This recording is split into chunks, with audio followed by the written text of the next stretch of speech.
ಬನ್ನಿ ಸ್ನೇಹಿತರೆ, ನಮ್ಮ ನಮಸ್ತೆ ಹಿಂದೂಸ್ತಾನ್ ಮೈಸೂರು ಇಂದಿನ ಎಪಿಸೋಡಿಗೆ ಎಲ್ಲರಿಗೂ ಸ್ವಾಗತ ಸುಸ್ವಾಗತ. ಇನ್ನೇನು 2024 ಮೇ ತಿಂಗಳಲ್ಲಿ ಎಲೆಕ್ಷನ್ನು, ಲೋಕಸಭೆ ಎಲೆಕ್ಷನ್ ಬರುತ್ತೆ. 16 ಲೋಕಸಭೆನ 17 ಲೋಕಸಭೆನ ಇರಲಿ, ಅದು ನಮ್ಮ ವಿಷಯ ಅಲ್ಲ. ಏನು ಅಂದರೆ, ನರೇಂದ್ರ ಮೋದಿಯವರು 2014ರಲ್ಲಿ ಮೊಟ್ಟ ಮೊದಲ ಬಾರಿ ಗೆಲ್ತಾರೆ, 2019ರಲ್ಲಿ ಎರಡನೇ ಬಾರಿ ಗೆಲ್ತಾರೆ, 2024ರಲ್ಲಿ ಇಸ್ ಬಾರ್ 400 ಪಾರ್ ಅಂತ ಹೇಳಿದ್ದಾರೆ. ಅಂದರೆ NDA 400ಕ್ಕಿಂತ ಹೆಚ್ಚು ಸೀಟ್ಗಳನ್ನ ತಗೊಳುತ್ತೆ. BJP ಒಂದೇ ಪಕ್ಷ 370ಕ್ಕಿಂತ ಜಾಸ್ತಿ ಸೀಟ್ ತಗೊಳುತ್ತೆ ಅಂತ ಎಲ್ಲ TV ಮೀಡಿಯಾದಲ್ಲಿದೆ. ಕಾಂಗ್ರೆಸ್ನವರು ಒಪ್ಕೊಂಡ್ಬಿಟ್ಟಿದ್ದಾರೆ, ಅದೇ ನಿರ್ವಿವಾದ. ಅದು ರಾಹುಲ್ ಗಾಂಧಿ ಒಪ್ಕೊಂಡಿದ್ದಾರೆ. ಸೋಷಿಯಲ್ ಮೀಡಿಯಾದಲ್ಲಿ ಸಾಕಷ್ಟು ಚರ್ಚೆಗಳು ಮತ್ತು ಸಾಕಷ್ಟು ವಿಡಿಯೋಗಳು, ಸಾಕಷ್ಟು ರೀಲ್ಸ್ಗಳು, ಸಾಕಷ್ಟು ವಿಡಿಯೋ ತುಣುಕುಗಳು ಬರ್ತಾಯಿದೆ. ಇದೆಲ್ಲ ನೋಡಿದ್ರೆ ಗೊತ್ತಾಗುತ್ತೆ. ಸೋಷಿಯಲ್ ಮೀಡಿಯಾದಲ್ಲಿ ಫೇಸ್ಬುಕ್ ಇರ್ಬೋದು, ಇನ್ಸ್ಟಾಗ್ರಾಮ್ ಇರ್ಬೋದು, ಟೆಲಿಗ್ರಾಮ್ ಇರ್ಬೋದು, ಏನೇ ಅಂತೆಲ್ಲ ಬರುತ್ತೆ. ಇದೆಲ್ಲ ನೋಡಿದ್ರೆ ಹೌದು, ನರೇಂದ್ರ ಮೋದಿಯವರು BJPನೇ 400 ದಾಟುತ್ತೆ, NDA 450 ದಾಟಿದ್ರು ಆಶ್ಚರ್ಯ ಇಲ್ಲ ಅನ್ನೋ ಇದಕ್ಕೆ ನಾವು ಬಂದಿದ್ದೀವಿ. ಯಾಕೆಂದ್ರೆ ನಾವು ಸಹ ಕರ್ನಾಟಕದ ಪೂರ್ತಿ ಓಡಾಡ್ತೀವಿ, ಎಲೆಕ್ಷನ್ನು ಅಂತ ಓಡಾಡ್ತೀವಿ, ಬೇರೆ ಬೇರೆ ಏನೋ ಕೆಲಸಕ್ಕೆ ಓಡಾಡ್ತೀವಿ. ಇರಲಿ, ಇದೊಂದು ಕಡೆಗೆ. ಏನು ಅಂತಂದರೆ, ಈ ಸತಿ ಎಲೆಕ್ಷನ್ನಲ್ಲಿ ಸತ್ಯ ಗೆಲ್ಲಬೇಕಾ ಸುಳ್ಳು ಗೆಲ್ಲಬೇಕಾ ಅಂತ ನೋಡಿ. ಸತ್ಯ ಗೆಲ್ಲಬೇಕಾ ಸುಳ್ಳು ಗೆಲ್ಲಬೇಕನ್ನೋದು ಬಹಳ ವಿಚಿತ್ರವಾದ ಪ್ರಶ್ನೆ ಅನ್ಸುತ್ತೆ. ಸತ್ಯಮೇವ ಜಯತೆ, ಇದನ್ನು ನಾವು ನೋಟುಗಳ ಮುಂದೆ ಹಾಕಿದ್ವಿ, ಅದು ಕ್ರಮೇಣವಾಗಿ ಮಾಯ ಆಗಿ ಹೋಯಿತು. ಈಗ ನೋಟಿನ ಮೇಲೆ ಸತ್ಯಮೇವ ಜಯತೆ ಅನ್ನೋದು ಇಲ್ಲೇ ಇಲ್ಲ.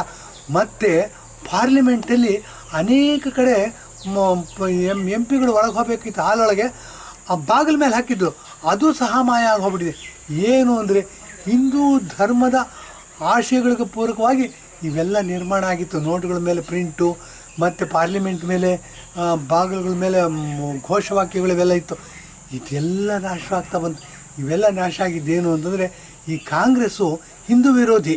ಹಾಗಾದರೆ ಸತ್ಯ ಗೆಲ್ಲಬೇಕು ಅಂತಂದರೆ ಏನು ಮಾಡಬೇಕು, ಏನೇನಾಗಿದೆ ಅನ್ನೋದ್ರ ಬಗ್ಗೆ ಸ್ವಲ್ಪ ವಿಚಾರ ನಮಗೆ ತಿಳಿದಿರೋ ಅಷ್ಟು ಮಟ್ಟಿಗೆ ಹೇಳ್ತೀವಿ ನೋಡಿ. ಏನಾಗುತ್ತೆ ಅಂತಂದರೆ, ಕಾಂಗ್ರೆಸ್ನವರು ಜವಾಹರ್ಲಾಲ್ ನೆಹರು, ಅದಾದ ನಂತರ ಇಂದಿರಾ ಗಾಂಧಿ, ಅದಾದ ನಂತರ ರಾಜೀವ್ ಗಾಂಧಿ, ಅದಾದ ನಂತರ ಸೋನಿಯಾ ಗಾಂಧಿ, ಅದಾದ ನಂತರ ರಾಹುಲ್ ಗಾಂಧಿ, ಪ್ರಿಯಾಂಕಾ ಗಾಂಧಿ, ಹೀಗೆ ಬರೋದು.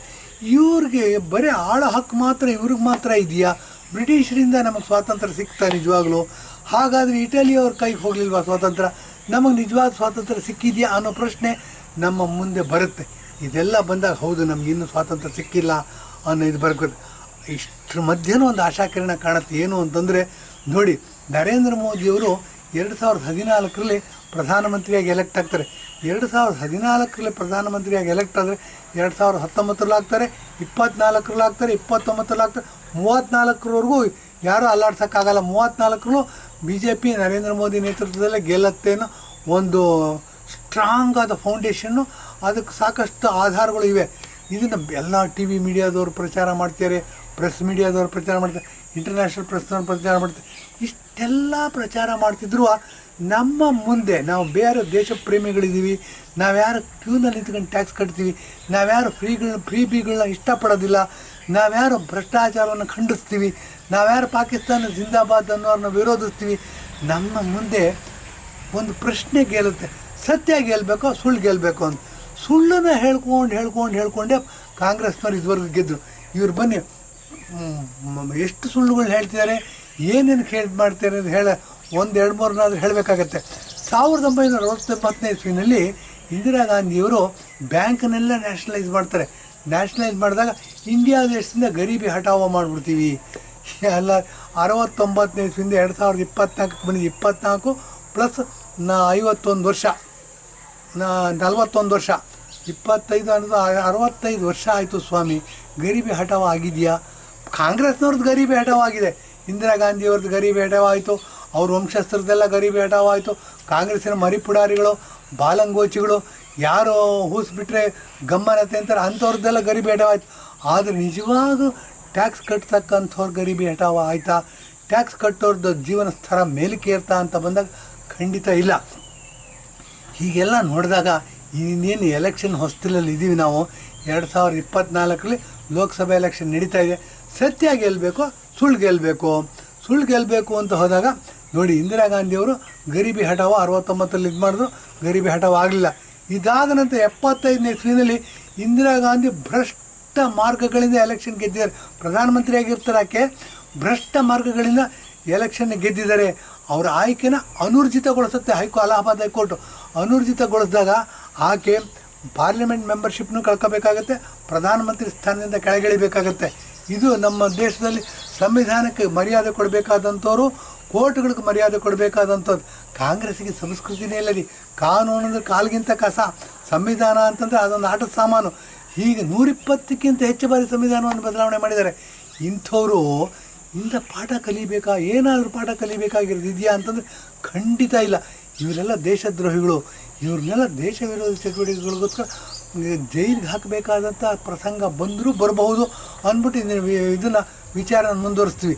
ಸತ್ಯ ಗೆಲ್ಲಬೇಕು ಸುಳ್ಳು ಗೆಲ್ಲಬೇಕು ಅಂತ ಯೋಚನೆ ಮಾಡಿದಾಗ ಕಾನೂನನ್ನ ಗೌರವಿಸೋದಿಲ್ಲ, ಹೈಕೋರ್ಟ್ಗಳನ್ನ ಗೌರವಿಸೋದಿಲ್ಲ, ಸುಪ್ರೀಂ ಕೋರ್ಟ್ನ ಗೌರವಿಸೋದಿಲ್ಲ, ಸುಳ್ಳು ಸ್ಲೋಗನ್ಗಳನ್ನ ಕೊಡ್ತಾರೆ. ಇವರೆಲ್ಲ 65 ವರ್ಷ ರೂಲ್ ಮಾಡೋದು ಅಂದರೆ ನಾವು ಹಿಂದೂಗಳು ಎಂಥ ದಡ್ರು ನಾವು. ಮತ್ತೇನಾಯ್ತು, ಹಿಂದೂಗಳನ್ನೆಲ್ಲ ಸೆಕೆಂಡ್ ಗ್ರೇಡ್ ಸಿಟಿಸನ್ಸ್ ಥರ ನೋಡಿದ್ರು. ಮತ್ತು ಮುಸಲ್ಮಾನರಿಗೆ ಶರಿಯತ್ಲಾ ಅಂತೆ, ಅದು ನೋಡಿ ಈ ಸತಿ ವಕ್ಫ್ ಬೋರ್ಡಲ್ಲಿ ಕರ್ನಾಟಕದಲ್ಲಿ ಸಿದ್ದರಾಮಯ್ಯನವರು ಟಿಪ್ಪು ಸುಲ್ತಾನ್ ಜಯಂತಿ ಮಾಡಿಬಿಟ್ಟು 5 ವರ್ಷನೂ ಮಾಡ್ಕೋತಾ ಬಂದರು.